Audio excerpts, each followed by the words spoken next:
everyone. Welcome to the first episode of the most awaited L&D NEXT Rewired Leadership Tales, exclusively curated by the Economic Times HR World in association with LinkedIn. My name is Saumya Dubey from the ETHR World's team, and I will be your host for this series of roller coaster sessions.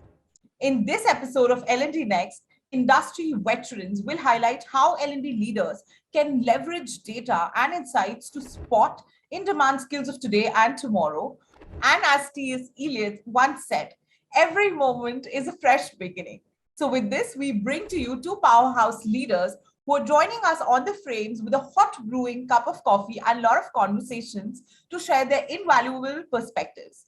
Raising the curtain a little more on this 6-episode series, where we bring together the most iconic voices from the country, set up for success, inspire, and path-breaking POVs. Please put your hands together for Mitun Chakraborty, Head Talent Management, L&D and DEI, Legato Health Technologies, and Sameer Agarwal, India Head, Learning and Engagement, LinkedIn.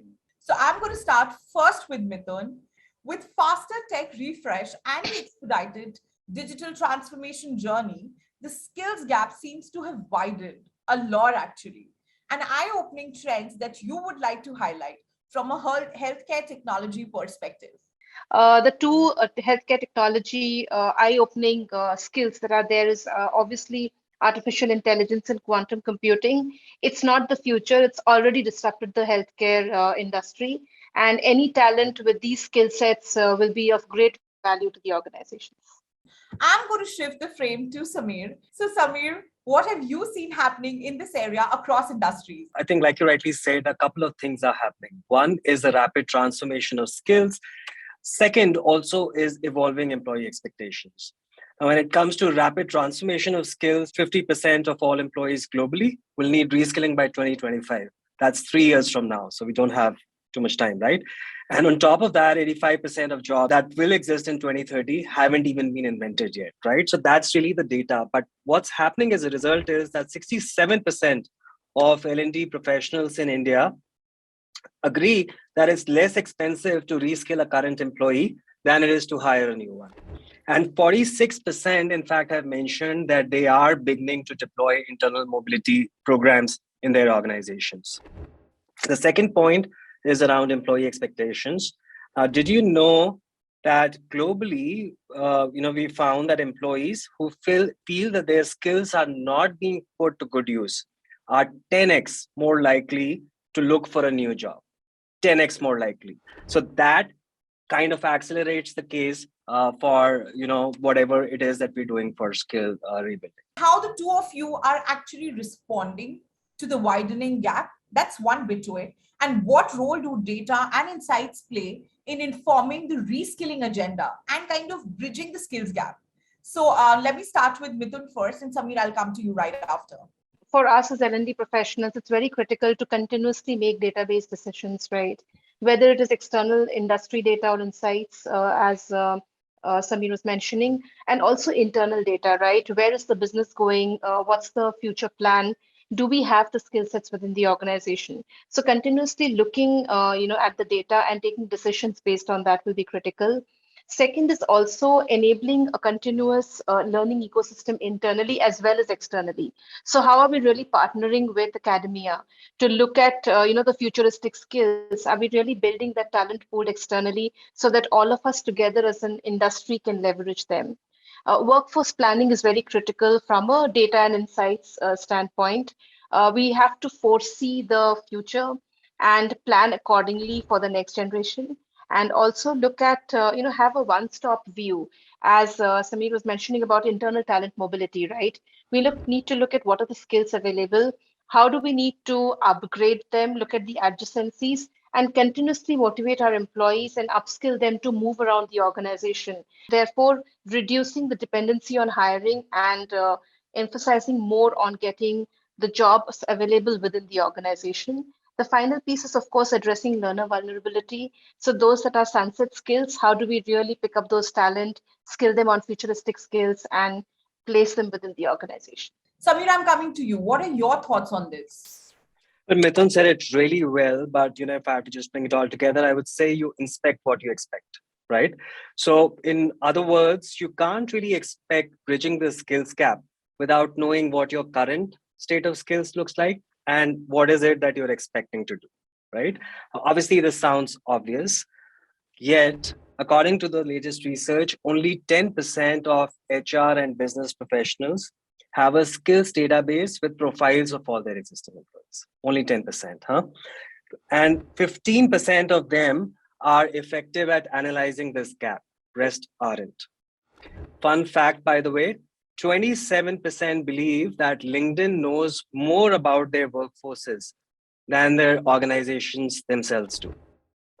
By the way, it gets more interesting. L&D professionals today are continuing to measure the success of these skilling programs the same way as they've done in the past for all their learning programs, which is really focusing on content consumption metrics. Really, what's the opportunity? The opportunity is to make skills your new currency. And you need to, like Mitun said, have a data-driven approach to it. Wow, that's a huge shift that we're talking about, and so much has been spoken in this, I think, last 1.5, 2 minutes. Thank you, Samir. Thank you so much for highlighting that. These insights really help our viewers, of course. And I'm going to steer this conversation in a little higher degree now. And Samir, I'm going to open up with you. In this pursuit of kind of making the most of the digital future, how are leaders spearheading this change? I think this is something that our audience would definitely love to know from you all. Sure. Well, there are three things that we're noticing. Number one is that companies are investing in building skills profile for their employees, which I kind of touched upon earlier as well. The second is to build data-driven reskilling programs that can address internal mobility, retention, and development. And the important thing here is that it doesn't need to happen in silos. It has to be done all together. And number three, the way you're measuring it also needs to evolve. So you really need strategic metrics which can measure the impact of your upskilling and reskilling efforts. Mitun, I'm coming to you. What's going to be your take on this? So absolutely aligned with Samir. If he's talking about it from an industry standpoint, internally in the organization, and all the L&D leaders would agree with me, this is exactly the problem statement. Do we have visibility of data within the organization, right? How many talent is available, particularly with particular skill set? What are the gaps? So therefore, having a platform to integrate all these data points is going to be extremely crucial for us internally to view that data, and then accordingly plan your upskilling processes. It's easy to plan for such things, but how part of it needs to be defined, right? And how soon? When do we need to do that? The time is actually yesterday. So it's going to be very important to look at the data, drive those upskilling processes, and the final point being reallocating it back, right? So I just mentioned, instead of your dollar value expenditure in hiring talent from outside, how much are we reallocating back into the talent pool will be a big priority for us, and also a success metrics for us. I love to kind of create these conversations in a way which are full of takeaways for our viewers. I think that is the essence and ethos of this entire initiative that we've put together. So let me start by asking some tips and tricks on that. Samir, I'm going to begin with you. What are the top 3 building blocks of a winning cross-skilling agenda to build a future-ready workforce? Sure. Look, I kind of touched upon it earlier as well, but really the key is to connect the dots between internal mobility, skills, and retention. Now, if you try to do them separately as separate programs driven by different people, then you're bound to falter. And Mitun made a very important point, which is that internal mobility is not just about saving on recruitment costs. It's as much about retention. Now, case in point here is the average tenure of employees where companies excel at internal mobility is 5.4 years, 5.4. And that's 2x the tenure of employees of companies that are not focused on internal mobility today. And when we say internal mobility, really it's important to understand what internal mobility is besides reallocating people, right? So to me, it's really about cultivating that culture of internal mobility, which really means you give employees access to on-the-job learning, give them opportunities, access to mentorships, gigs, new jobs, so on and so forth. So really the culture of internal mobility is what my advice would be for L&D pros to focus on. See, I think for futuristic skills or skills that are already there, but we do not have a lot of talent in place. In addition to what Sameer has mentioned, right? So I don't want to repeat that because internal mobility, reskilling, upskilling are already there on the radar. The other piece that we would want to look at is, skills that are not available in the market. Why are they not available? The reason is that maybe our education system and curriculum is not providing us that. So there's already been a lot of work with corporates partnering with the academic institutions. I think that needs to scale up very fast and very soon. The reason being, all of us together are leveraging the same talent pool. If that talent pool needs to be enhanced, partnership with academic institutions will ensure that happens. And then, as an cumulative, organizational support, we can actually leverage that pool.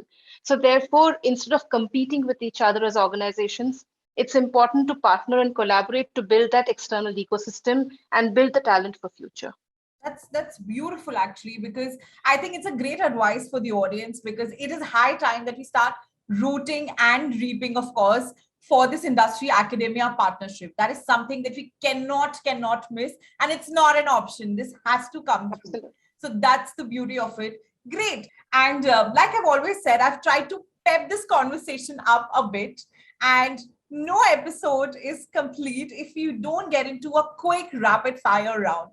Let's just leave our audience with something that they really want to hear more and more. So let me open that box on you. Mitun, I'm going to come to you first. What skills, training, and tools do the leaders need to address while this widening skills gap for? So analytical skills, definitely.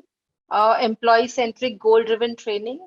And tools is definitely AI, ML-enabled decision-making and learner-centric training initiatives. Could you please highlight the mindset and the tool set to kind of excel for these undefined roles and in those unborn companies of the future? So, Samir, I'm going to begin with you.